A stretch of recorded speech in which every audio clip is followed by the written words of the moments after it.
She was just a sleep-deprived nurse in scrubs, racing through the airport after a 12-hour shift, until a gate mix-up landed her on a billionaire's private jet to Santorini. Now, with the Aegean Sea beneath her and the world watching, Maya Thompson must decide if a mistaken flight can lead to the right kind of love, or if this fairy tale was never hers to begin with. Hello family, welcome to True Life Stories. Please subscribe and leave a like for us, it means the world to us. Also share this video to your friends and loved ones and turn on post notifications so you don't miss future videos from us. Thank you as you do so. Sit back and relax as we dive into the story. The fluorescent lights of Hartsfield-Jackson Atlanta International Airport buzzed overhead, flickering just enough to irritate Maya Thompson's already fried nerves. Her navy blue scrubs were wrinkled. Her curly ponytail looked like a storm had passed through it, and she could feel the faint stickiness of dried antiseptic on her forearms.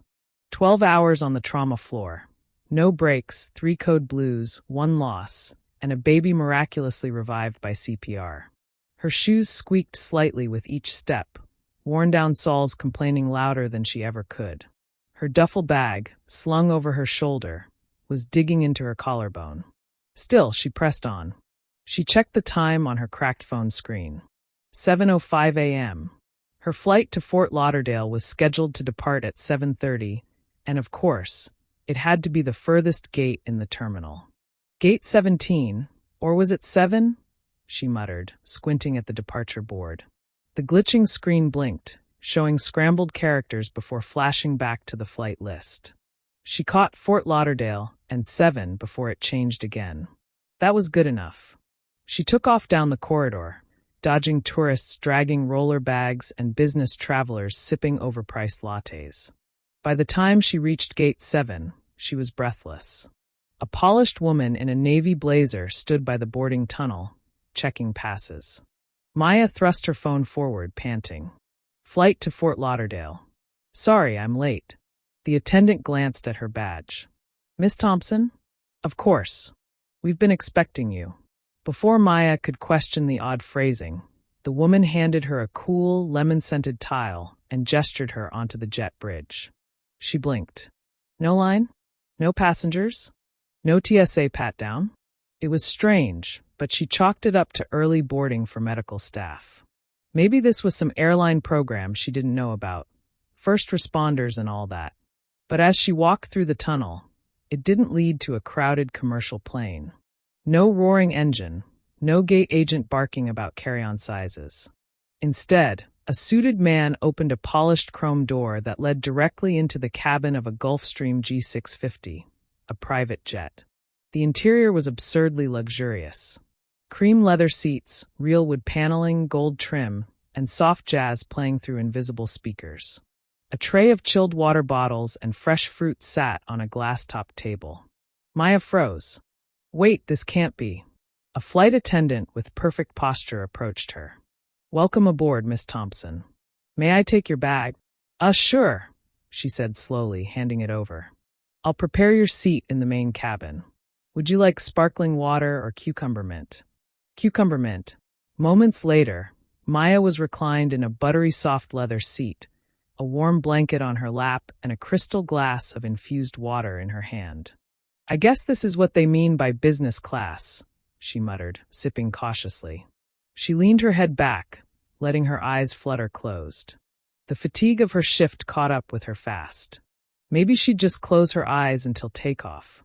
Behind her, in the private suite at the rear of the jet, Elias Stone, billionaire tech entrepreneur and Forbes' most eligible bachelor, sat reviewing quarterly reports on a slim silver tablet. He glanced at his assistant's text. On board and prepped for takeoff. But his assistant wasn't supposed to fly with him today. Brows knitting, Elias stood, rolled down his sleeves, and walked toward the front of the plane. As he stepped into the cabin, his sharp eyes landed on a woman, fast asleep, mouth slightly open, wearing hospital scrubs and scuffed sneakers. Who the hell is that? Elias Stone wasn't used to having strangers on his jet. His life was structured, intentional, and fiercely private, just the way he liked it. The G650 was his sanctuary, his mobile fortress of solitude in a world where everyone wanted something. So when he stepped into the cabin expecting to find an assistant or perhaps a newly hired stewardess, he didn't expect a woman in wrinkled scrubs asleep in his chair, her arm dangling over the side, clutching a phone with a cracked screen. His brow furrowed. She had dark curls that had escaped from a messy ponytail and faint dark circles under her eyes.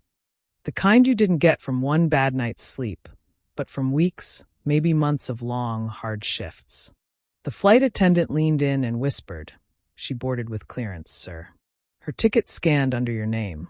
"My name?" he echoed, eyeing the unconscious stranger again. She stirred a little, murmuring something under her breath. She seemed in a hurry. I assumed she was a last-minute guest or... She's wearing scrubs. Elias wasn't annoyed, just completely thrown off.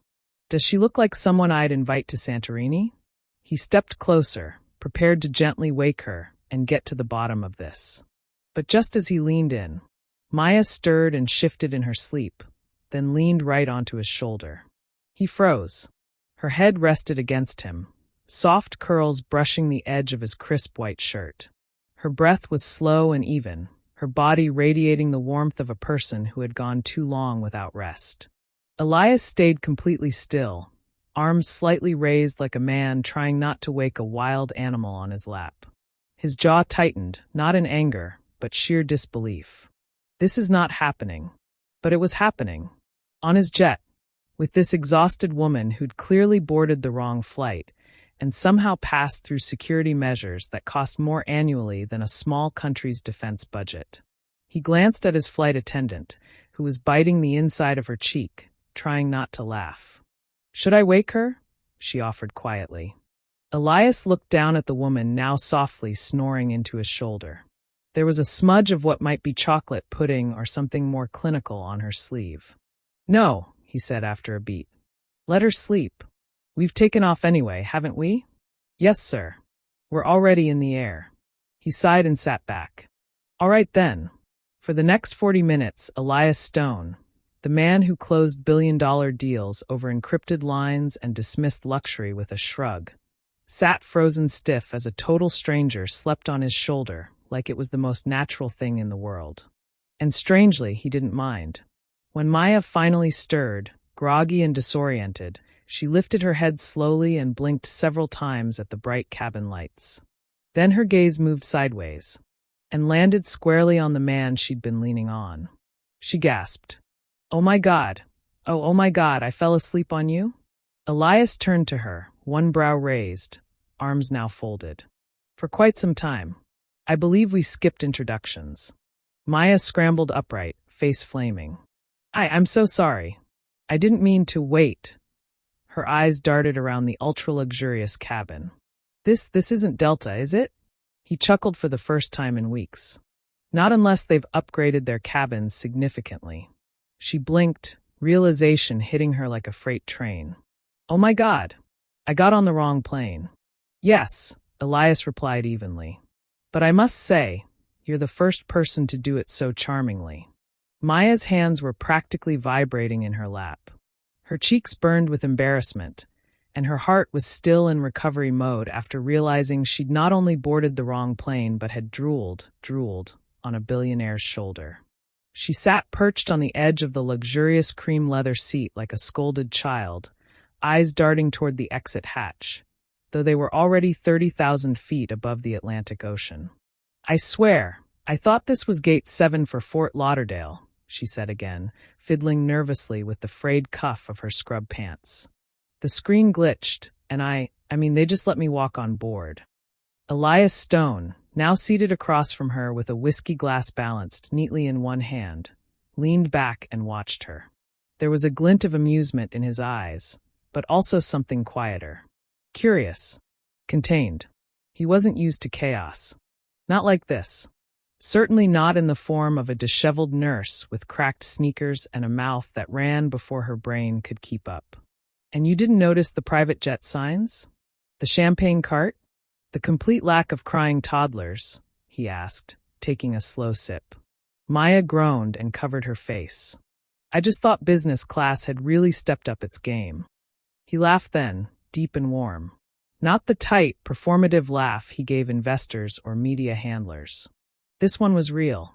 It rumbled through the cabin like a note struck on an old piano. I haven't laughed like that in a while, he admitted, setting his glass down. It's refreshing. Maya peeked through her fingers. You're being very chill about this for a guy who probably owns half of Europe. I'm a private person, not a heartless one, Elias replied, his tone more thoughtful now. You were exhausted. It was an honest mistake. Besides, it's not like we can turn the jet around mid-flight. Her shoulders relaxed just a bit. She looked out the window. The world below was a blanket of clouds. Nothing but blue sky and quiet engines. Where are we going anyway? She asked, half laughing. Santorini. Her head whipped toward him. Like Greece. That's the one. Maya whistled softly. I was trying to make it to Florida.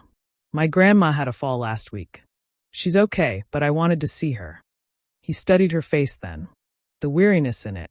The way her eyes softened at the mention of her grandmother. Does she live alone? He asked. Yeah, Maya nodded. I send money when I can. She practically raised me. Taught me how to stitch with fishing line when I was 8. Better than my nursing school instructors. Something in the way she said it, completely unpolished, unfiltered, caught Elias off guard. People didn't usually talk to him like this. They usually tried to impress him, flatter him, or probe him for opportunities. But Maya didn't even know who he was until 10 minutes ago. She was just being Maya. What kind of nurse are you? He asked. Trauma. Emergency room, she said, stretching her legs out a bit. Adrenaline junkie, I guess. That explains the coffee stain on your sleeve, he said, smirking. She looked down. That or pudding. Honestly, I'm afraid to sniff it and find out. They both laughed again. A few moments passed in comfortable silence. The cabin was quiet, save for the hum of the engines and the occasional clink of ice in his glass. Maya leaned her head back. Can I be honest with you? Elias raised a brow. I'd prefer it. This is the first time in over a year I've sat down and not felt like the world was about to collapse. It's weirdly peaceful here. Elias looked out the window.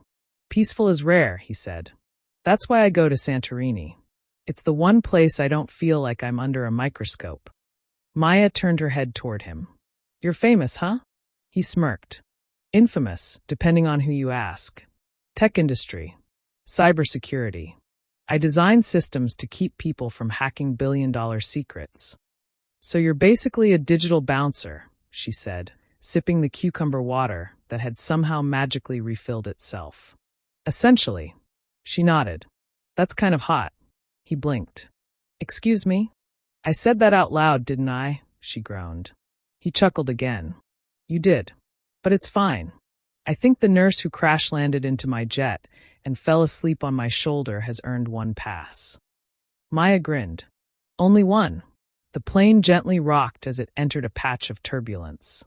Elias's hand gripped the armrest instinctively. Maya didn't even flinch. Air pockets don't scare me, she said, closing her eyes briefly. Try being elbow-deep in someone's chest with 5 seconds left on the clock. Elias looked at her, really looked at her. The scrubs, the exhaustion, the accidental charm.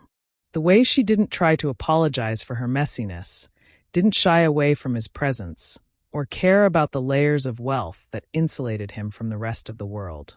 She was, in a word, real. And somewhere over the ocean, with 2 lives heading in opposite directions, the air between them shifted, subtle but undeniable. The wheels of the jet touched down on the runway with a soft thump, the kind of landing so smooth Maya barely noticed they'd arrived, until the flight attendant gently tapped her arm and said, "Welcome to Santorini, Miss Thompson." Maya blinked awake, unsure if she'd drifted off again. She rubbed her eyes, still groggy from the time change, the altitude, and the emotional whiplash of the last 12 hours. Elias stood already, buttoning the front of a linen blazer over a crisp white shirt. He looked every bit the billionaire in vacation mode, relaxed but sharply put together. His eyes flicked to her and, just briefly, they softened. "You survived the flight without climbing out the emergency hatch," he said, reaching for a sleek pair of sunglasses. "I still can't believe I'm here," she mumbled, rising slowly. Like here. In Greece. And not in Florida sitting on my grandma's plastic-covered couch, eating soup from 1998. The door of the jet opened with a hiss. A warm Mediterranean breeze spilled into the cabin, carrying with it the scent of sea salt, jasmine, and distant lemon groves. Maya stepped onto the mobile staircase, shielding her eyes as sunlight flooded the tarmac. The sky stretched in all directions, a perfect canvas of powder blue. The mountains in the distance looked like storybook paintings, and the iconic whitewashed buildings climbed the hills like pearls on a string. She stared in silence. "You all right?" Elias asked from behind her. I've never seen anything so beautiful," she said softly, almost to herself. A sleek black Mercedes Sprinter van with tinted windows waited at the bottom of the steps. The driver stepped out and bowed slightly at Elias, who responded with a polite nod before turning back to Maya. "You don't have to come with me," he said, his voice measured now. "I can have the jet fly you back wherever you need to go." Maya turned to him, one hand on the stair rail. "And explained to Homeland Security that I accidentally boarded a billionaire's jet and ended up on the wrong continent? I think I'll pass." Elias cracked a grin. "Fair point." The drive through the winding cliffside roads of Santorini was straight out of a dream. Maya sat by the window, slack-jawed as she stared at the endless sea on one side and villages carved into cliffs on the other. Blue-domed churches and cobbled paths flashed by in a blur. When they arrived at the villa, she had to take a full 30 seconds before stepping out of the van. It was perched right on the edge of a caldera, its white marble walls glowing in the sunlight. Bougainvillea spilled over archways like ribbons. The infinity pool looked like it spilled straight into the Aegean.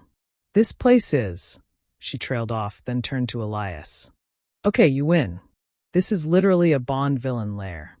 "It's a rental," he said casually, stepping inside. The staff, already waiting, took their bags. Maya felt deeply self-conscious as her scuffed sneakers squeaked on the flawless stone tiles.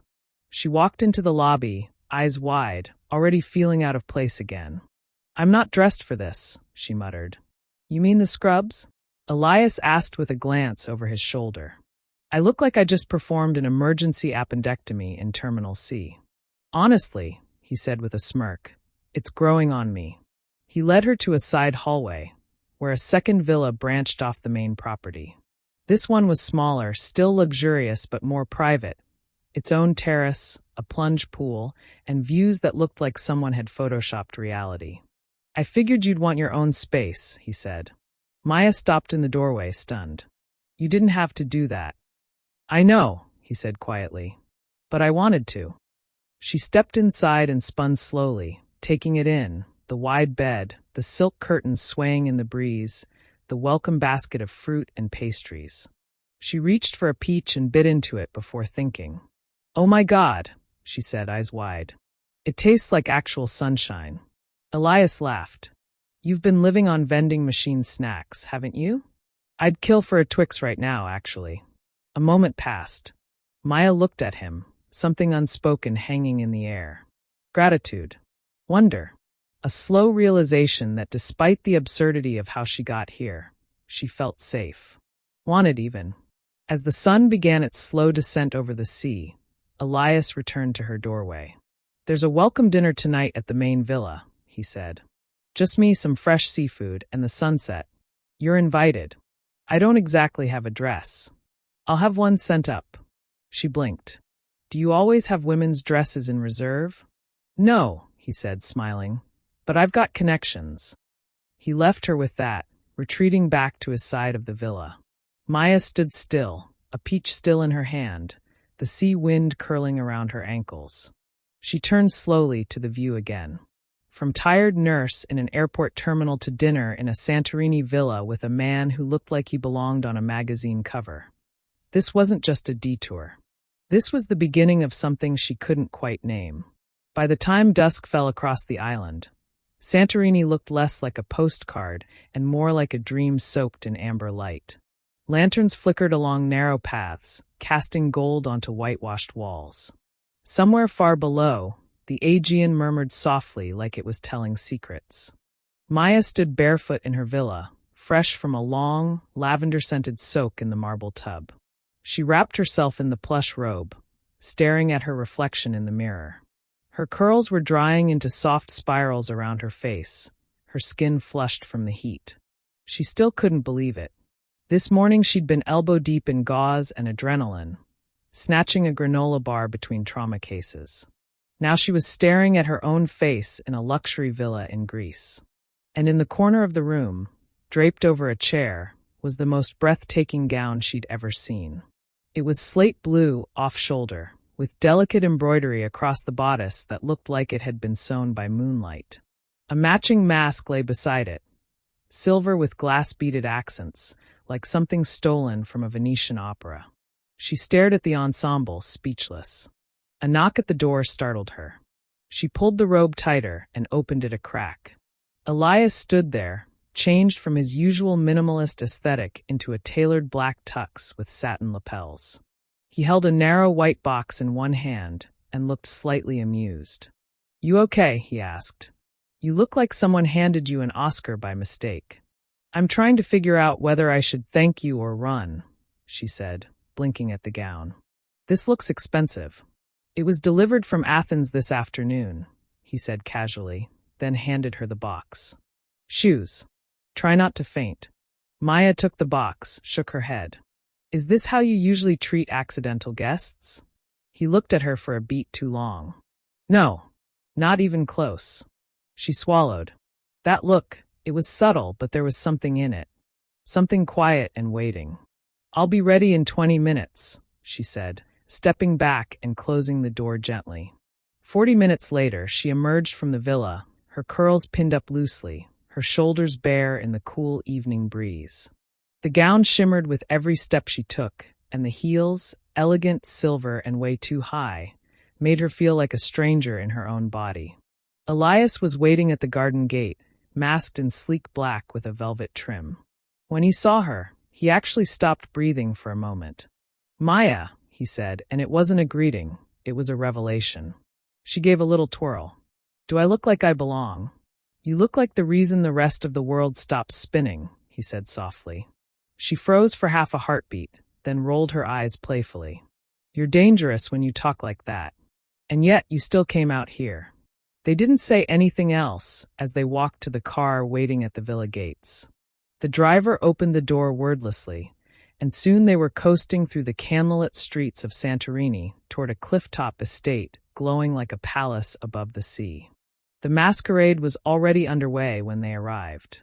Strings of lights stretched across a garden terrace overlooking the caldera. Laughter bubbled through the night like champagne, and a quartet played slow, haunting music near a marble fountain.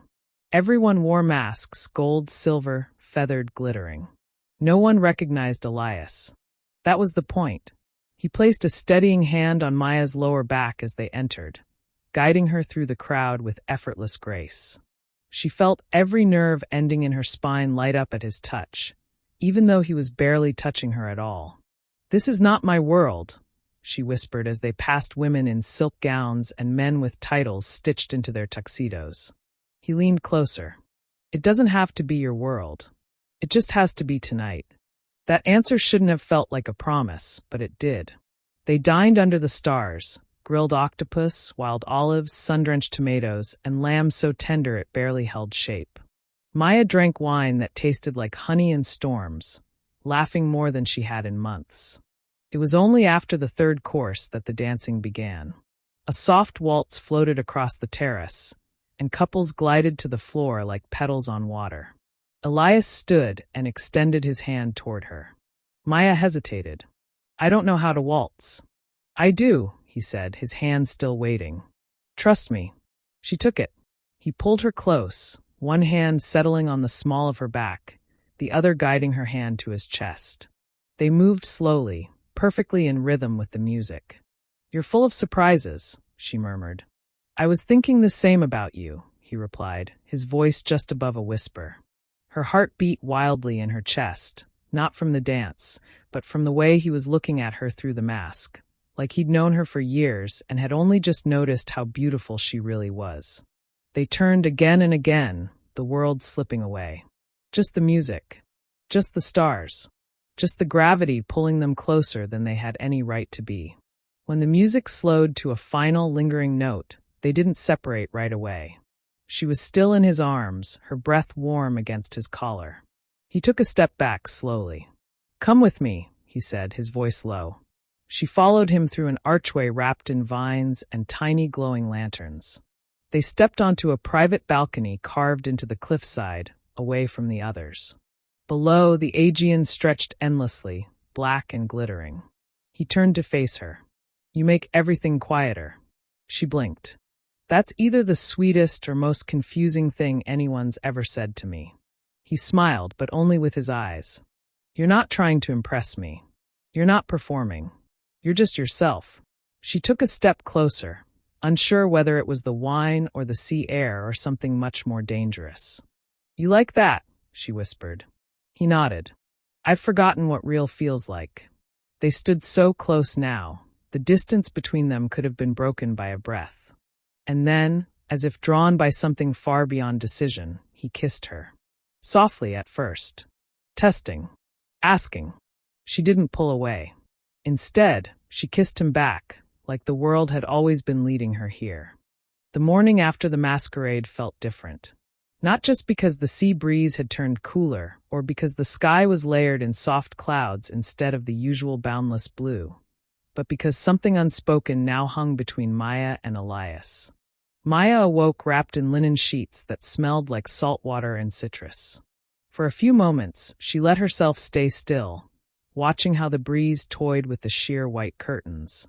Everything was too beautiful, too surreal, and the weight in her chest, it didn't match the view. Last night had been a fantasy.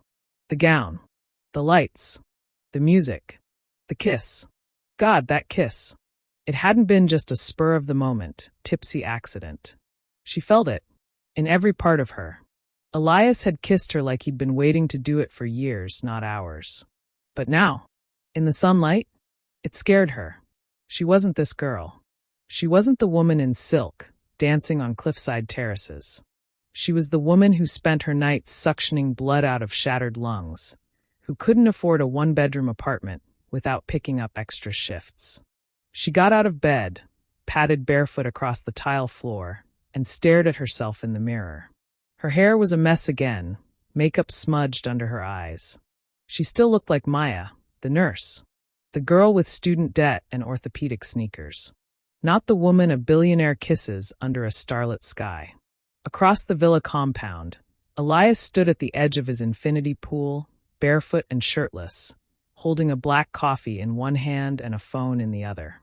The screen buzzed constantly, stock updates, investor alerts, a problem brewing in the Jakarta office. He didn't look at any of it. Instead, he stared at the sea and thought about the woman in the blue gown. About how she'd looked up at him with something so raw in her eyes that it made his chest ache. He'd kissed plenty of women before. Women far more practiced in the game of power and elegance. But none of them ever made him feel nervous. Or human. And none of them had fallen asleep on his shoulder in hospital scrubs. He looked up just in time to see Maya crossing the garden barefoot, wrapped in a blanket like a makeshift robe. Her face was unreadable. "Morning," he called, trying not to let his heart leap into his throat. She gave a half-smile. "You always drink your coffee shirtless and brooding?" "Only when I'm trying to impress someone." Her smile widened, but it didn't reach her eyes. That didn't go unnoticed. He set the mug down and turned toward her. "Something wrong?" She looked away. "I think I'm just crashing. Emotionally. After everything." "Last night?" he asked gently. She nodded. He stepped closer, but not too close. "I didn't plan for any of this, Maya." "I didn't either," she said quickly. "I mean, this is your life. Private jets. Villas. Tailored tuxedos. Masquerade balls. And you save lives," he said, cutting her off. "I barely afford rent," she corrected, voice tightening. "I've got 3 credit cards and a student loan I pretend doesn't exist. I work back-to-back shifts and sometimes cry in the supply closet just because I'm tired of pretending I can handle it all." She folded her arms. And then I end up on a billionaire's jet by accident, and suddenly I'm Cinderella in a ball gown, kissing you on a balcony like I belong here." Elias said nothing. Not because he didn't care, but because he didn't know how to tell her he'd felt more real in one night with her than in years of calculated success. Finally, he spoke. "I grew up broke, too, you know." She blinked. "My mom worked nights at a diner and cleaned houses during the day. I watched her burn out before she hit 50. I started coding because it was the only thing I could do alone that didn't make me feel small. I built everything I have from nothing. No trust funds. No safety nets." Maya's shoulders slowly relaxed just a little. "But the higher I climbed, the more alone I felt," Elias continued. "People see the plane, the villa, the suits. They don't see me." He paused, met her eyes. "You saw me, Maya." Without even trying. A long silence passed between them, filled only by the sound of the sea. "I'm scared," she said, voice soft. "Because I like you. And I don't know what that means in a world where we don't even belong to the same reality." Elias stepped closer, eyes serious. "Then let's figure it out. No pressure. No timelines. Just today." She stared at him for a long time. Then finally she nodded. "Okay. Just today." He smiled. "Deal." "Good," she said, turning to walk back toward her villa. "But just so you know, if tomorrow gets weird, I'm stealing your jet and going home." He laughed, watching her disappear around the corner, a little spark of hope lighting somewhere deep in his chest. It started with a single photo. A wide shot taken from the upper balcony of the masquerade ball, the kind of picture you'd find in a luxury travel blog. Dreamy, romantic, sparkling with fairy lights. But this photo had one undeniable focus. Elias Stone dancing with a mystery woman in a slate blue gown, their masked faces nearly touching, their bodies aligned with a tenderness that made it impossible to believe it was just a dance. By morning, it was everywhere. Who is the woman with billionaire Elias Stone in Santorini? Mystery nurse or secret heiress? Elias Stone spotted with unknown beauty at exclusive Greek ball. Maya didn't see it until she picked up the hotel tablet at breakfast to check the weather. The homepage was splashed with her own blurry image.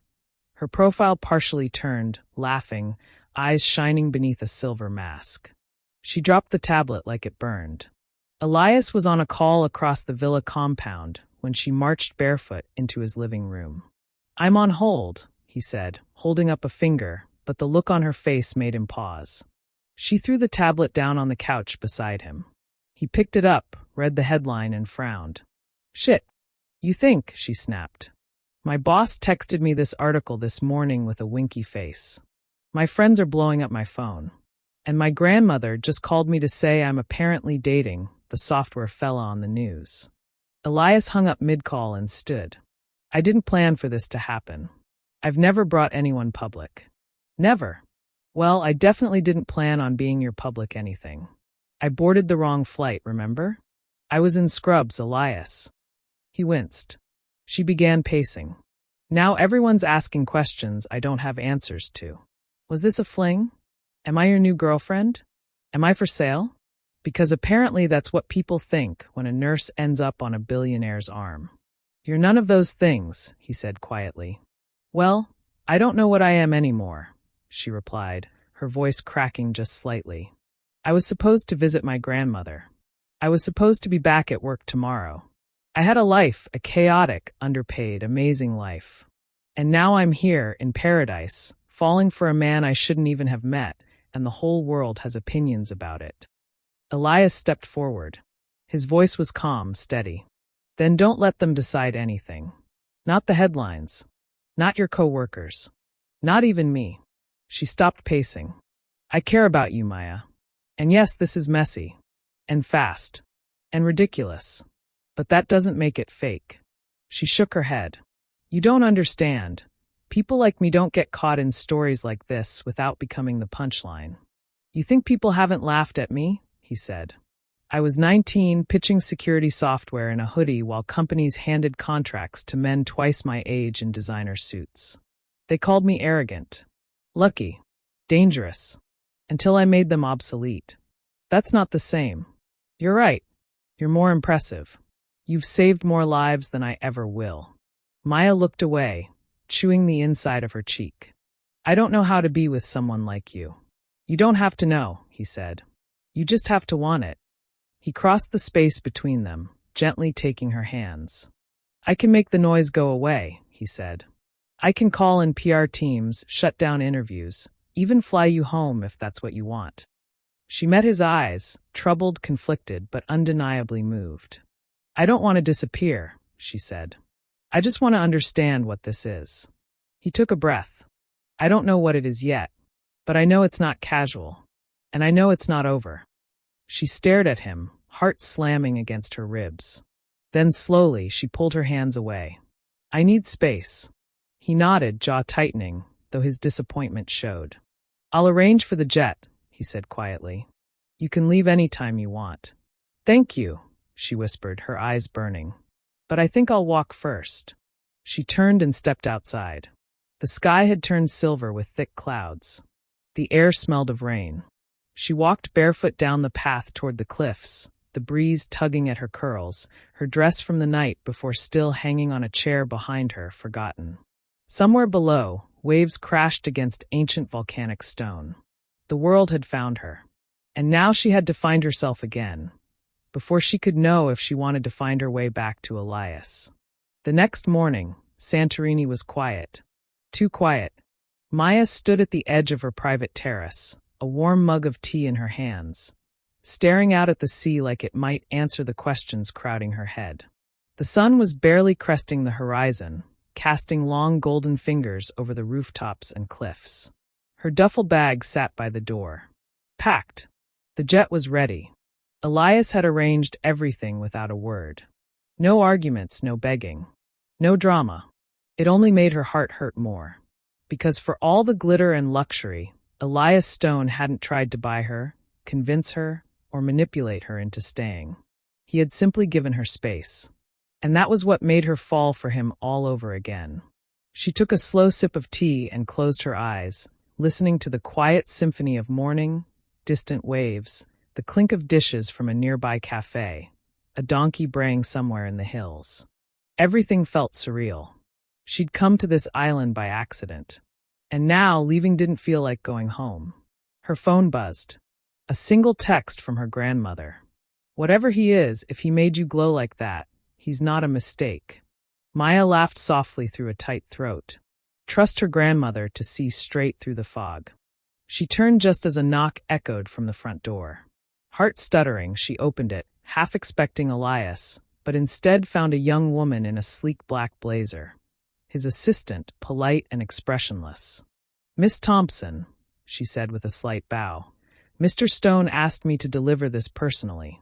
She held out a manila envelope. Maya took it, thanked her, and closed the door gently. She opened the envelope with nervous fingers, revealing a small folder inside. Documents. Flight itinerary. A letter. And a note, handwritten in blue ink, unmistakably Elias's.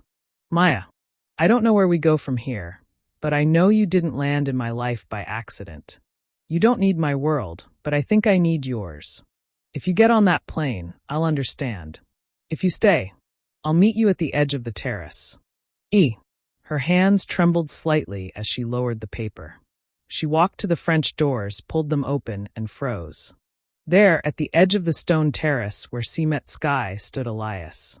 He didn't wear a suit or a mask or an ego. Just linen pants, a white t-shirt, and bare feet. Like her. Real. Vulnerable. He turned slowly at the sound of the doors, meeting her eyes. "I thought you left," he said, voice low. "I was going to," she replied, stepping toward him. The wind tangled her hair, but she didn't care. Not anymore.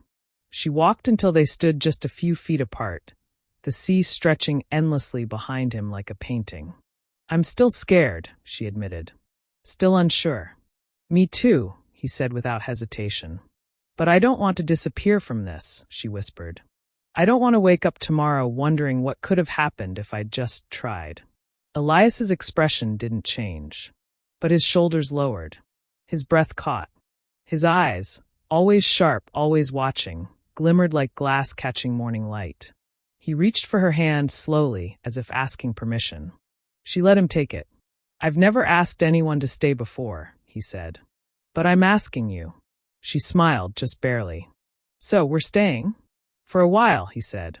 "No fairy tale. Just days. One after the other." "Sounds like the most romantic thing I've ever heard." He laughed softly. "We can start with breakfast. Can I wear my scrubs?" He grinned. "Only if I get to wear mine." She leaned in, resting her head against his chest. His arms wrapped around her like they'd always belonged there. Below, the waves crashed softly against the ancient cliffs of Santorini. Above, the sun stretched higher into the sky. They stood like that, quiet, close, anchored not by money or circumstance, but by choice. Not because of the jet, not because of fate, but because sometimes the most extraordinary stories begin with the wrong gate and end with the right person. We have come to the end of the story. I hope you enjoyed it. Leave a like and subscribe to my YouTube channel for more interesting stories.